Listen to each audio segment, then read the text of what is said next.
August, September 28th, 2022. And this is my video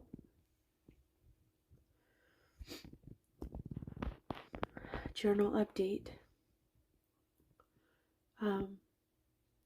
I should be at work, but I had a family emergency and I had to come home. I was at work and I had to tell my boss that I had to leave and I had an emergency and she wanted to know what was going on. And I didn't know what to tell her at the moment because I wasn't sure myself, and I told her I'd keep in touch with her, and I left.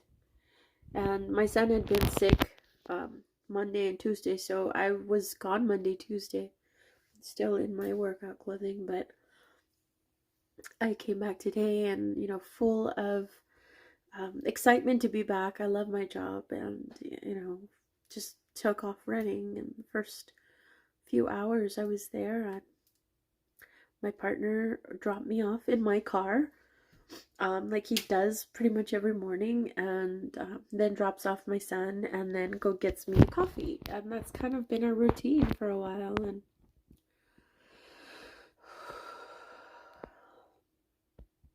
I did that this morning, and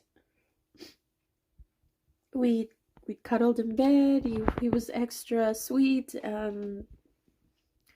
Something kept making me look at him a little extra, and he sometimes acts weird, and I know he's going through something, and sometimes it's a trigger, or sometimes it's a thought, sometimes it's just, I just never know with him. And so we agreed that he was going to pick me up at 10 to go have a break. And when I texted him at 10, he was supposedly on his way back from Walmart, went to go get water, and he never showed up. And I started texting him, asking him, like, hey, what's going on? Are you on your way? Like, you said you were going to be here 10 minutes ago, and Walmart's literally down the street. And he didn't text me, he didn't reply, and text after text, and I started getting concerned. I'm like, what happened to him? What's going on? I called, he wouldn't answer, and it was all too familiar. I'm like, you need to answer me. What's happening? What the hell's going on? Like you just dropped, off coffee like 2 hours ago. And we were fine, all sweet and everything. And then this. And like, you have my car, you have my house keys, you have my car keys. Like, what, I need to take my medication at, this break is what I was expecting to do. And he finally replied and said that he was just scared of coming home, and that was it. And he was gone.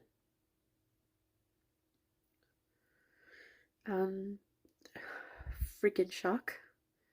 The last few nights we started doing we play board games, and one of the things that we like to do right now, because of honor of October, is we put a whole bunch of movies in a bowl, and scary movies in a bowl, and mix them up. And then so the last 3 nights we started, because already we started watching a scary movie, and we've seen 3, and the first 2 were pretty intense, and so we decided we were gonna watch Shaun of the Dead last night, and that was great. We were cuddling, we were laughing, looking at each other. Just, I felt we were bonding. This morning we were just, kind of intertwining each other and just kind of cuddling and having to get up. He got up, got dressed, and got us ready, and no indication aside from my intuition going, something's not right. He's looking at me different. He's avoiding the gaze, and something's happening. Or he said he was afraid. And then he fled. And of course, I freaked out because he left me stranded at work. I had to walk back in the rain home. Tell my boss I had to leave. He has access to my child, so that freaked me out because I'm like, what's going on? Um,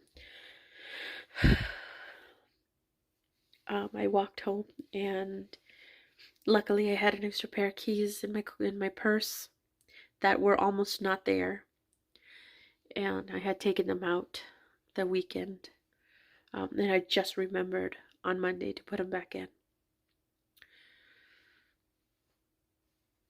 And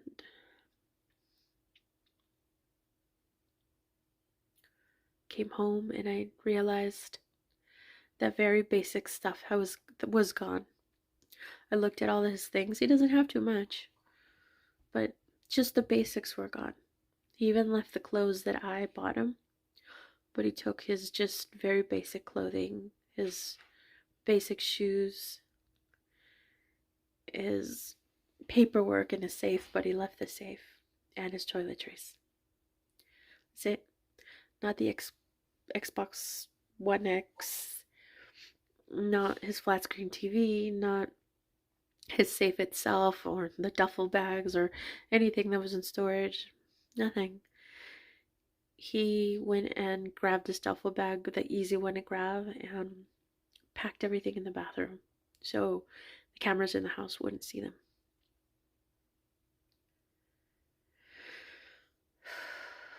So I walked in here, and I saw the residue of everything that he had done. He left his keys on the counter, and my keys on the counter. He didn't care that he left me stranded, or that I needed my medication, my heart medication. Didn't. I freaked out. Like, honestly, it's more for my intuition, like knowing something was happening. I mean, it was still blindsiding. He blindsided me with it.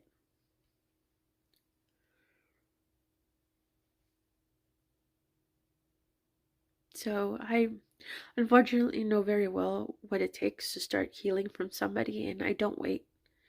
These days, I don't wait. The minute that person's out and I know that they're seriously out,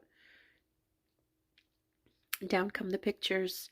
I take the towels from where they are, the pillows, the blankets, everything, everything, everything. Whatever you use the most, your cups, anything, I'll take it, I'll remove it, I'll throw it away immediately. And that's what I started doing today.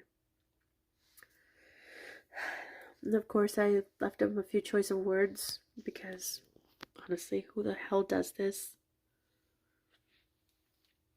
And life with him isn't easy. Life with me isn't easy. But no one deserves this. He abandoned my son and I for another woman, a 21-year-old, and pursued it and followed through on it, only to realize that he was completely wrong in doing that. And I didn't take him back right away, and it took a while for us, took months for us to really get to a point where we could talk to each other again. And that hadn't been his first betrayal. Something really pretty is shining over there.